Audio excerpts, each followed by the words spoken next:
What is happening, Magnus? Let's check this out. Actually think he liked it.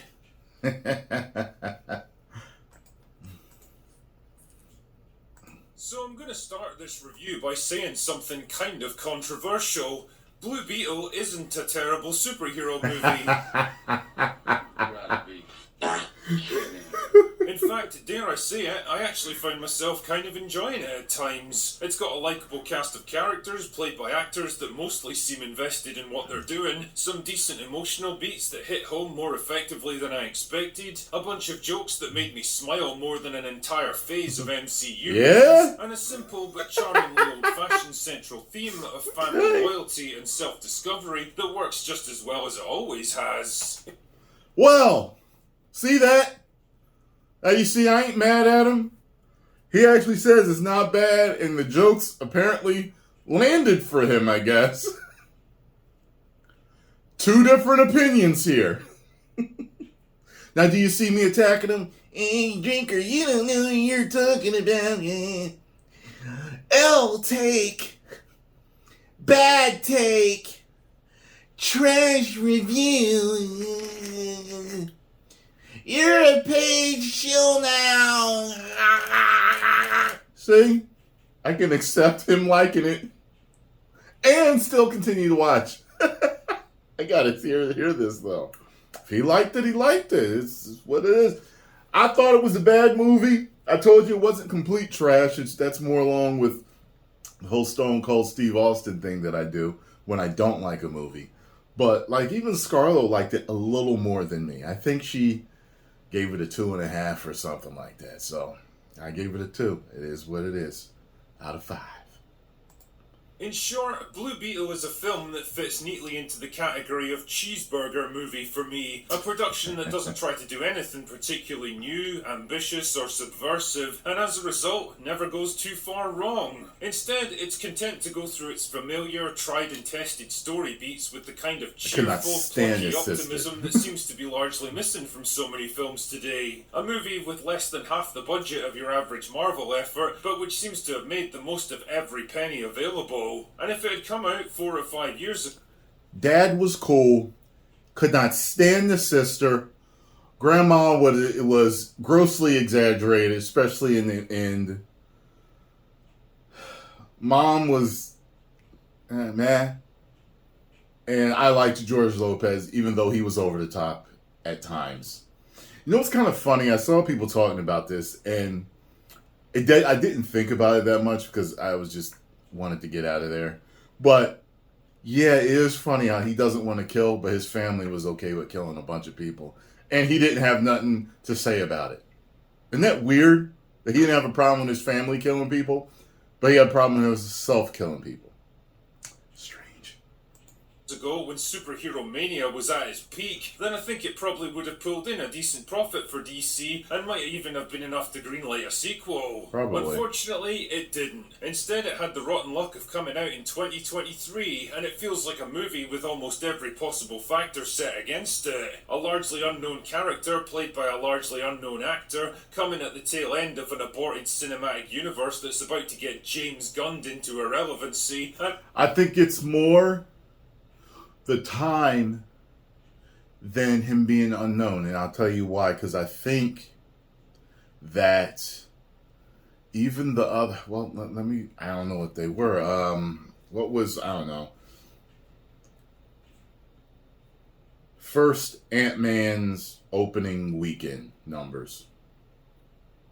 According to Variety, by comparison, the first standalone adventure, 2015's Ant-Man, opened to $57 million in... Okay, see? So, yeah, I think it's going to be a few things. I don't know if it's exactly that he's unknown, but it could be a factor, but I think a minor factor. I think it's all the BS going on now, and all the garbage, and the whole changing of the guard, and leadership over there, and I think it's definitely several factors, but yeah, if it was in the beginning with all the superhero hype and everything when most stuff was good to great, yeah, it would have did better. At a time when the entire superhero genre is entering its twilight years anyway. And they didn't they didn't market it right. Like, hardly saw any. I feel like I didn't see many trailers for it. Like, you know when Marvel's marketing something and all of a sudden you're getting like a TV spots twice a week or 3 times a week. You know what I'm saying? Like, maybe every day sometimes there's a new TV spot, but they didn't really market this.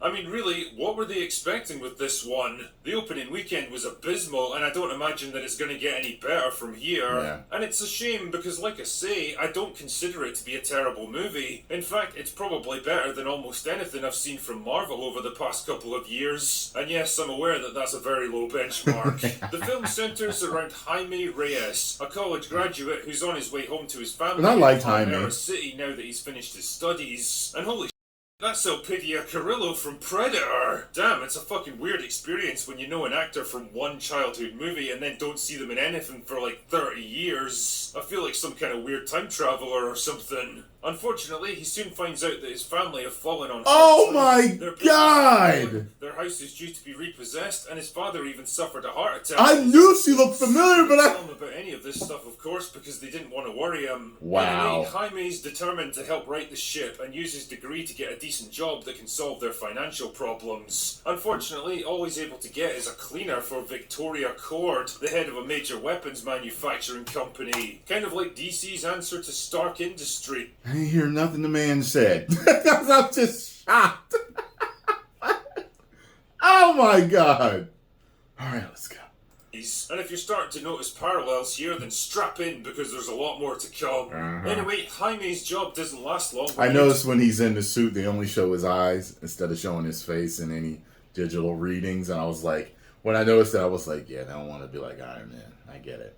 Intervenes in an argument between Victoria and her niece Jenny, who's starting to ask a lot of uncomfortable questions about a highly classified project they've been working on. Jenny takes pity on him and suggests that he meet up with her tomorrow with the promise of finding a new role. Unfortunately, that just so happens to be She when was she pretty decides hot. to steal a top secret piece of alien tech called the Scarab from the company's lab. You probably shouldn't have invited him over on that particular day, in fairness, Jenny. Also, I love how the fact that her grand plan is to walk out with it in a takeaway food container, because I guess the most sensitive piece of technology in the company's possession isn't protected by security cameras, motion sensors, armed guards, or even a locked box. It's just sitting right there on a lab table for anyone to help themselves to. Shite, shite, shite, shite.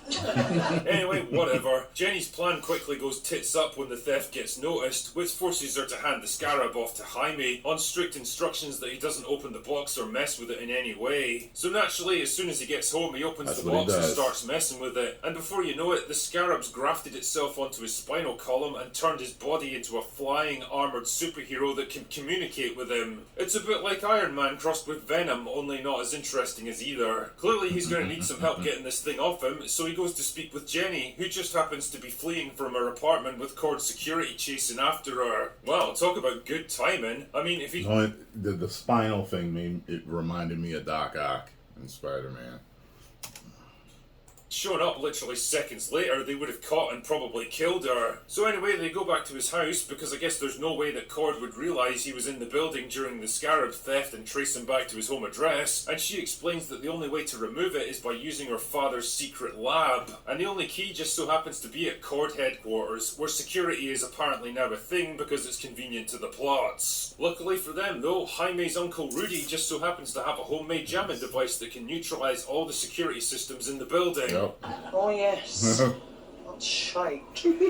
Well, that was lucky. So they go and get the key and have a fight with Victoria's henchman, who also has a suit of power armour, but then Jaime's family get attacked because for some reason they still think it's safe to be chilling out at their home address, despite everything that's happened up until this point. Don't go for a career in espionage, guys. The upshot is that Jaime gets captured so that Victoria can extract the secrets of the Scarab from his body and use it to make a whole army of the things, and for some reason she just leaves Jenny and the rest of the family behind. What the... Like, these people have already infiltrated your most secure facility, you Q-tip. Jenny alone knows the intimate details of your operation. She's highly intelligent and clearly a major threat to your plans. At the very least, you should place them all under arrest, because otherwise you know they're just going to come back and rescue Jaime and totally scupper your whole operation. Ah, whatever. So there's a big CGI fight and a bunch of explosions, and the evil henchman redeems himself, and the bad guy gets their comeuppance, and the good guys go back to their home to rebuild their lives, and Jaime decides to use his Blue Beetle powers for good. And that's it. That's the plot for generic superhero movie number 5271. Like I said earlier, Blue Beetle is a film that fits perfectly into the current DC mold of bland, inoffensive, unambitious superhero flicks that don't really aspire to be anything more than lightweight, forgettable entertainment. It's very much cut from the same cloth as Black Adam, Shazam 2 and The Flash, the only major difference being that there's no particular selling point for this film. There's no big stars attached to it, no major appearances from established characters, no exciting world-changing events that will have big repercussions going forwards. It's a movie that exists more or less in isolation, forced to stand on its own merits, and that's where the real problem lies, because at this point, well, there's not a huge amount to recommend it. The days when studios could out generic movies about obscure superheroes and expect to rake in big profits are long gone. In fact, I could argue that DC never even made it to that level in the first place, and the fact that the whole universe is about to get rebooted. Yeah, because adding to that before, Marvel was starting to be trusted, and people loved Iron Man, so it's kind of like, okay. You know what I mean? So they were running with a good reputation, and people wanted to see what they had. You know what I mean? Yeah.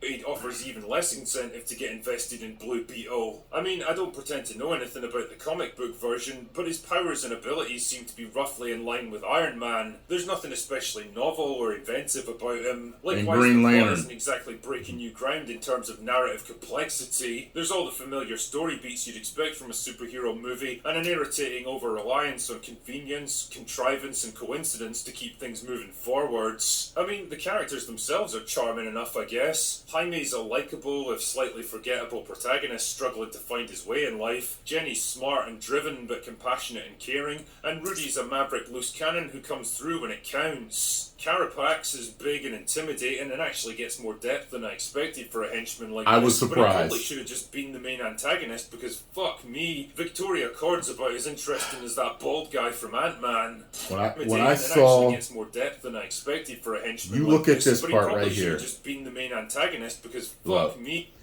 All I thought was the Matrix.